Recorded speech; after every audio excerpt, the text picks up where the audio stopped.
তো হেই ভিউয়ার্স, কেমন আছেন সবাই? আশা করব সবাই ভালো আছেন। তো আজকে আমরা এক্সপ্লেন করছি এক্সাম মুভিটা। এইটা খুবই ইন্টারেস্টিং আর খুবই রোমাঞ্চকর একটা মুভি। আর এখানে আমরা এমন একটা চাকরির পরীক্ষা দেখতে পাবো যেখানে কোয়েশ্চেন পেপারে আপনি কিছুই লিখতে পারবেন না, তবে তবু আপনাকে দিতে হবে অ্যান্সার। কিন্তু কিভাবে অ্যান্সার করতে হবে আর কেনই এই নিয়ম, এই সমস্ত ব্যাপারগুলো জানবো আজকের এই ভিডিওতে। তো চলুন শুরু করি আজকের ভিডিও। তো এই গল্পের শুরুতে আমরা দেখতে পারি 8 জন লোককে, যারা সবাই একটা চাকরির পরীক্ষার জন্য অ্যাপ্লাই করেছে। সেটা হচ্ছে খুবই হাইলি কর্পোরেট একটা জব। তো যখন তারা বাথরুমে ছিল, মানে পরীক্ষার আগের সময়টায়, তখন এক একজন এক এক রকম অ্যাক্টিভিটি করছিল।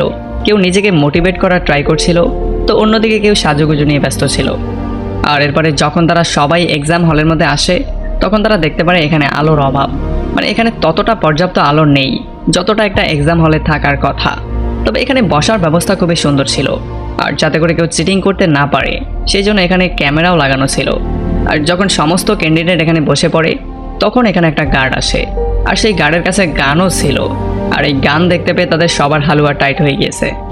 তো এরপর এখানে একটা স্যুটকোট পরা লোক আসে, আর সে নিজের নাম পরিচয় না দিয়ে সে বলে আমি হচ্ছে দ্য ইনভিজিলেটর। আসলে ইনভিজিলেটর বলা হয় তাদেরকে যারা পরীক্ষার হলে গার্ড দেয়। তো এখানে আসার পরে ইনভিজিলেটর তাদের সবার কাছে মাপ চায়, আর তাদের সবাইকে বলে যে আমি খুব ভালো করেই জানি যে আপনারা অনেক কষ্টের পরে ফাইনালি এই এক্সামটা দেওয়ার জন্য এসেছেন। আর তখন আমরা জানতে পারি যে এই জবটার জন্য এইটাই প্রথম এক্সাম না, এর আগেও তারা অনেকগুলো এক্সাম দিয়েছে, আর সমস্ত এক্সামগুলোকে পাস করার পরেই তারা এসেছে এই এক্সামটা দেওয়ার জন্য। মানে এটা হচ্ছে গিয়ে ফাইনাল এক্সাম। আর ইনভিজিলেটর বলেও যে এইটা দেওয়ার পরে যারা এটার মধ্যে পাস করবেন তারাই তার স্বপ্নের জবটা পেয়ে যাবেন। তবে এখানে পাস করার জন্য কিছু নিয়ম আছে, আর এরপরে ইনভিজিলেটর সেই নিয়মগুলো বলে। যেমন প্রথম নিয়ম হচ্ছে এখানে বাইরের কোনো নিয়ম চলবে না, এখানে নিয়মটাকে ফলো করতে হবে। আর দ্বিতীয় নিয়ম হচ্ছে তারা কোনো ক্যান্ডিডেট না কোনো গার্ডের সাথে কথা বলতে পারবে, না ইনভিজিলেটরের সাথে। আর 3 নম্বর এবং মোস্ট ইম্পর্টেন্ট রুল হচ্ছে এইটা, তারা কেউই তাদের কোয়েশ্চেন পেপারে দাগও দিতে পারবে না। যদি কেউ কোয়েশ্চেন পেপারটা নষ্ট করে ফেলে বা উঠে যাওয়ার ট্রাই করে, তাহলে সে ডিসকোয়ালিফাই হয়ে যাবে। আর সবচেয়ে ইন্টারেস্টিং ব্যাপার হচ্ছে তারা সময় পাবে 80 মিনিট, আর তাদের কোয়েশ্চেনে শুধু একটা কোয়েশ্চেনই আছে। সো 80 মিনিটের মধ্যে যে একটা কোয়েশ্চেনের অ্যান্সারই করতে পারবে সেই পেয়ে যাবে এই চাকরিটা।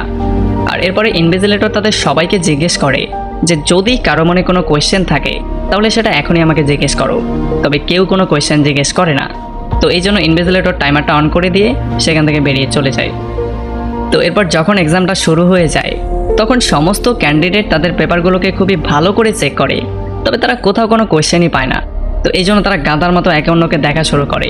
মানে তারা বুঝতেই পারছিল না তারা কি লিখবে, তারা অ্যান্সারটা করবে কি, আর লেখাও তো যাবে না, সেটাও তো একটা নিয়ম। তো এই জন্য যখনই আস্তে আস্তে করে সময় পার হচ্ছিল, তখন তারা সবাই অনেক বেশি নার্ভাস হয়ে যাচ্ছিল। তো এই জন্য ক্যান্ডিডেট নাম্বার 2 একটু বেশি চালাকি করে তার পেপারের উপরে এটা লিখে দেয় যে আমার জবটা এই জন্য পাওয়া উচিত কারণ আমি বিশ্বাস করি। আর এইটা যখন ক্যামেরা জুম করে দেখতে পারে, তখন গার্ডটাকে খুবই সম্মানের সাথে উঠিয়ে খুবই সম্মানের সাথে বাইরে বের করে দেয়। আসলে সে তার পেপারটাকে নষ্ট করে দিয়েছে, তো এই জন্য তাকে বের করে দেওয়া হয়েছে। তো এরপরে ক্যান্ডিডেট নাম্বার 5 এই ব্যাপারটা মনে করে যে ইনভিজিলেটর বলেছিল তারা গার্ড অথবা ইনভিজিলেটরের সাথে কথা বলতে পারবে না, যার মানে নিজেদের মধ্যে তো কথাবার্তা বলতেই পারবে। তো এই জন্য সেই ব্যাপারটা সবাইকে বলে, আর সে সবাইকে বলে যে আমাদের একসাথে মিলেমিশে কাজ করা উচিত, তাহলেই হয়তোবা আমরা কোয়েশ্চেনটা বের করতে পারবো। তো এই জন্য এখানে এক একজন এক এক রকম পরামর্শ দেওয়া শুরু করে। তবে ক্যান্ডিডেট নাম্বার 1 যে ছিল সে কোনো কথাবার্তা বলছিল না। আর যখন এখানে একটা লোক তার নাম বলার ট্রাই করে, তখন ক্যান্ডিডেট 5 তাকে আটকে দেয়। সে বলে যে আমাদের পরিচয়টা আমাদের হাইড করে রাখা উচিত, কারণ এটা একটা নিয়মের মধ্যে পড়লেও পড়তে পারে। তো এরপর সে তাদের সবাইকে একটা করে পেড নাম দেয়, আর যে ক্যান্ডিডেট 1 ছিল তার নাম দিয়ে দেয় সে ডেভ, কারণ সে হচ্ছে গিয়ে বয়রা। সে আসার পরে কোনো কথা বলছে তো নাই, বরং তাদের কথা শুনছেও না। আর এরপর সে এক একজনের এক একটা নাম দেয়, যেমন ব্রাউন, ব্ল্যাক, আর তার নিজের নাম দিয়ে দেয় হোয়াইট। আর মেয়েদের নাম সে দিয়ে দেয় তাদের চুলের কালারের উপরে ভিত্তি করে, যেমন একজনের নাম ব্লন্ড, আরেকজনের নাম ব্লুনেট, আরেকজনের নাম দিয়ে দেয় ডার্ক। তো এরপরে হোয়াইট সবাইকে বলে যে আমাদের সবার চেয়ার থেকে ওঠা উচিত, কারণ নিয়মের মধ্যে কোথাও বলা হয়নি যে আমরা চেয়ার ছেড়ে উঠতে পারবো না। আর এই জন্য সে একটা চান্স নেয়। যখন সে দাঁড়িয়ে যায় তখন সে দেখতে পারে গার্ড কিছু বলে না, সে খুবই শান্ত হয়ে দাঁড়িয়ে আছে, যার মানে তারা উঠতে পারবে, তারা যে কোনো সময় যে কোনো জায়গায় যেতে পারবে। আর এদিকে ব্লুনেট বিশ্বাস করে যে কোয়েশ্চেন পেপারের মধ্যেই কোয়েশ্চেনটা আছে, হয়তোবা সেটা ওয়াটারমার্কে আছে, আর নয়তোবা সেটা ইনভিজিবল ওয়েতে আছে। তো এই জন্য তার থিওরিটাকে টেস্ট করার জন্য তারা সবাই রাজি হয়ে যায়। তবে তারা কেউই এইটা জানতো না যে কি করে তারা এটা টেস্ট করবে, কারণ পেপারের কোনো ক্ষতিও করা যাবে না। তো এই জন্য ব্রুনেট গিয়ে লাইটের আলোতে তার পেপারটাকে চেক করে, তবে সে এখানে কোনো কোয়েশ্চেন পায় না। আর এই জন্য সে সবাইকে বলে যে তোমরা সবাই সবার পেপারটাকে লাইটের মধ্যে চেক করো, কারণ হয়তোবা এমনও হতে পারে যে একজনের পেপারের মধ্যেই কোয়েশ্চেনটা দেওয়া হয়েছে। তো এই জন্য সবাই সবার কোয়েশ্চেন পেপার নিয়ে চেক করে, তবে তারা কোনো কোয়েশ্চেন সেখানে পায় না। আর যেহেতু ডেভ এটা করছিল না, মানে সে উঠছিলই না, তো এই জন্য হোয়াইট তার পেপারটাকে নিজে থেকে ছিনিয়ে নিয়ে সে নিজে গিয়ে চেক করে, তবে সে এখানেও কোনো কোয়েশ্চেন পায় না। তবে তখন ব্ল্যাক তাদের সবাইকে বলে যে হয়তোবা এমনটাও তো হতে পারে যে কোয়েশ্চেনটা শুধুমাত্র ব্লু লাইট বা এক্স-রে লাইটেই দেখা যাবে। তো এই জন্য তারা সবাই একটা সুইচ খোঁজার ট্রাই করে, যেখানে চাপ দেওয়ার পরে লাইটটা চেঞ্জ হয়ে যাবে, তবে তারা কোনো সুইচই পায় না। তো এরপর আমরা দেখতে পারি ব্লোন্ড একটা ইমার্জেন্সি লাইট পেয়ে গেছে, তবে ইমার্জেন্সি লাইটটাকে চালু করার জন্য এখানে কোনো সুইচ নেই। তার মানে সবাই তারা বুঝতে পারে যে এই লাইটটাকে চালু করার জন্য এখানে সবগুলো লাইটকে ভাঙতে হবে। তবে ব্রাউন এই রিস্কটা নেওয়ার জন্য একেবারেই রাজি না। তো এই জন্য তারা ভোটিং করে, আর ভোটিংয়ের মধ্যে প্রায় সবাই এই লাইটগুলোকে ভাঙার সিদ্ধান্ত নেয়। আর যখন তারা এই সমস্ত লাইটগুলোকে ভেঙে ফেলে, তখন ইমার্জেন্সি ব্লু লাইটটা অন হয়ে যায়। আর তারা সবাই সেই লাইটের মধ্যে তাদের পেপারগুলোকে চেক করে, শুধুমাত্র ডেভকে বাদ দিয়ে, তবে তারা এখানেও কিছু পায় না। তো তখন ব্রুনেট তাদের সবাইকে বলে যে লাইটের উপরে যে এক্সট্রা লেয়ারটা আছে সেটা আমাদের ভেঙে ফেলা উচিত, তাহলেই হয়তোবা এক্সট্রা লাইট আসতে পারে আর আমরা অ্যান্সারটা পেয়েও যেতে পারি। তো এই জন্য মেয়েদের হিল দিয়ে যখন তারা উপরের লেয়ারটা ভেঙে ফেলে, তখন এই লাইটের কালারটাই চেঞ্জ হয়ে যায়। আর যখন তারা চেক করে, তখন এইবারও তারা কোনো কোয়েশ্চেন পায়ই না, মানে অন্য সমস্ত লাইটের মতো এই লাইটটাও তাদের জন্য কোনো কাজে আসে না। তো এখন যেহেতু তাদের হাতে মাত্র 60 মিনিটই বাকি আছে, তো এই জন্য তারা সবাই একটু আপসেট হয়ে যায়। তবে হোয়াইট তাদের সবাইকে বলে যে আমাদেরকে একটু ভিন্নভাবে চিন্তা করতে হবে। আসলে যেহেতু ক্যান্ডিডেট নাম্বার 2 ডিসকোয়ালিফাই হয়ে গেছে, তো এই জন্য তার পেপার নিয়ে তারা যা ইচ্ছা তা করতে পারবে। তো এই জন্য তার পেপারটাকে নিয়ে হোয়াইট পেন্সিল চালায় সেটার উপরে, যাতে করে কোনো ওয়াটারমার্ক থাকলে বেরিয়ে আসে, তবে এখানেও কোনো লাভ হয় না। আর এরপর সেই পেপারগুলোকে অনেকগুলো টুকরো টুকরো করে ফেলে, যাতে করে এক একটা টুকরোর সাথে তারা এক একটা এক্সপেরিমেন্ট করতে পারে। তো এই জন্য হোয়াইট একটা পেপারের উপরে হিসু করে দেয়, যদিও এতে করে সে কিছু পায় না, তবে সে একটু শান্তি পায়, এতক্ষণ ধরে সে আটকে বসে আছে। তো এরপরে ব্ল্যাক আর হোয়াইটের মধ্যে একটু ঝগড়া শুরু হয়ে যায়, যাতে করে তারা এই সিদ্ধান্ত নিতে পারে যে পরবর্তী যেই টুকরোগুলো আছে সেগুলোর সাথে তারা কিভাবে এক্সপেরিমেন্ট করতে পারে। তবে যখন তারা ঝগড়া করছিল, তখন ডেভ একটু কান্না করে। তো এটা দেখতে পেয়ে তারা ঝগড়া বন্ধ করে দেয়। আসলে ডেভ কান্না করতে করতে এইটাই বলছে যে পেপারের মধ্যে কোনো কোয়েশ্চেন লুকিয়ে নেই, তবে এটা সে ফ্রেন্ডসে বলছিল। তো এই জন্য এখানে কেউ এটা বুঝতে পারে না। আসলে ডেভ তাদের সবাইকে বলে যে যদি তুমি ভালো করে পেপারের দিকে তাকাও, তাহলে সেটা তোমারই ইমেজটা রিফ্লেকশন দেয়। তবে যেহেতু সেটা ফ্রেন্ডসে বলছিল, তো এই জন্য এখানে কেউ এটা বুঝতে পারে না। আর এরপর যখন ব্রাউন তার তত্ত্বটা দেয়, তখন তারা সবাই একেবারে হয়ে যায়। আসলে ব্রাউন বলে যে আমরা কোনো এক্সামিনেশন হলের মধ্যে নেই, আমরা আছি একটা বেটিং শোতে। হয়তোবা অনেকগুলো ইনভিজিলেটর মিলে আমাদের উপরে এটা নিয়ে বাজি ধরছে যে কে এই ম্যাচটা উইন হবে। কিন্তু বোনেট তাদের সবাইকে বলে যে বোর্ড মেম্বারদের হাতে এতটাও সময় নেই যে তারা এমন ফালতু একটা কাজ করে। তবে তখন ব্রাউন বলে যে বোর্ড মেম্বাররা টাকার জন্য এটা করবে না, আসলে তারা এত টাকা কামিয়ে ফেলেছে যে এখন তাদের লাইফে একটু এন্টারটেইন আর একটু এক্সাইটমেন্ট দরকার, তো এই জন্যই তারা এমনটা করছে। তো আমরা দেখতে পারি তারা যে যার মতো থিওরি দিচ্ছে। এখানে একজন বলে যে এই সমস্ত কিছুর পেছনে আমার মতে ইনভিজিলেটর দায়ী। তবে ব্ল্যাক বলে যে না, এমনটা নাও হতে পারে, হয়তোবা এমনটাও হতে পারে যে কোম্পানির যেই মেইন চিফ এক্সিকিউটিভ আছে সেই কাজটা করাচ্ছে। আসলে তারা প্রেশারের মধ্যে পড়ে যার মুখে যা আসছে সেটাই বলছে, আর ইভেন তারা একে অন্যকে অপমানও করা শুরু করে দিয়েছে। তো এখানে ডাক্তারদের সবাইকে বলে যে এদের কেউই আমাদেরকে দেখছে না, কোম্পানির সমস্ত পাওয়ার থাকে সিওর হাতে। সো হয়তোবা সিও এগুলো করাতে পারে। মানে আমরা দেখতে পারি যে ডার্কের কথাবার্তায় বোঝা যায় সে এখানে সবার চেয়ে কোম্পানি সম্পর্কে একটু বেশিই জানে। তো এই জন্য ব্রাউনের একটু সন্দেহ হয়ে যায়, আর ব্রাউন তাকে জিজ্ঞেস করে যে কোম্পানি সম্পর্কে তুমি এত বেশি কি করে জানো। তো তখন ডার্ক বলে যে আমি এই কোম্পানিতেই এসআর হিসেবে কাজ করতাম, তবে আমি কোনোদিনও সিওকে দেখতে পাইনি। আর যেহেতু একটা উপরের পোস্ট খালি হয়েছিল, তো এই জন্য সেটার জন্য আমি অ্যাপ্লাই করে আজকে তোমাদের সাথে দাঁড়িয়ে আছি। আর তখন হোয়াইট তাদের সবাইকে বলে যে যদিও তোমরা সবাই এই চাকরিটার জন্য অ্যাপ্লাই করেছিলে, তবে আমাকে এই চাকরিটার জন্য অফার করা হয়েছিল। তবে তাদের সবার মধ্যে একটা ব্যাপার কমন ছিল, তারা কোম্পানি সম্পর্কে খুব বেশি একটা জানতো না। কারণ তাদের সবাইকে একটা শর্ত দেওয়া হয়েছিল যে তারা কোম্পানি সম্পর্কে খুব বেশি একটা কোয়েশ্চেন করতে পারবে না। তো এই জন্য তারা জানেও না যে কোম্পানি আসলে কাজটা কী করে, তারা কি কিছু বিক্রি করে নাকি তারা অন্য কোনো সার্ভিস প্রোভাইড করে। তো তখন ডাক্তারদের সবাইকে বলে যে আমরা সবাই একটা মাল্টি বিলিয়নিয়র ফার্মাসিউটিক্যাল কোম্পানি বিরোগে চাকরি পাওয়ার জন্য অ্যাপ্লাই করেছি। যখন কয়েক বছর আগে ভাইরাস অ্যাটাক করেছিল, তখন এটাই ছিল প্রথম কোম্পানি যারা ভ্যাকসিন বানিয়েছিল। আর তাদের অ্যানুয়াল টার্নওভার $20 বিলিয়ন চেয়েও বেশি, যেটা শুধুই তাদের সিওর জন্য। তো তখন ব্ল্যাক বলে যে হয়তোবা সেই কোম্পানি সেই মেডিসিনও পেয়ে গেছে যেটার জন্য লাখ লাখ মানুষ প্রতিদিন মারা যাচ্ছে। তবে তখন ব্রুনেট তার কথাটাকে ইগনোর করে ডার্কের কাছ থেকে কোম্পানি সম্পর্কে আরও একটু জানতে চায়। তবে এই ব্যাপারটা হোয়াইটের কাছে একটু অদ্ভুতই লাগে, আর তার মনে হয় ব্রুনেটও আবার সেই ভাইরাসে আক্রান্ত কিনা।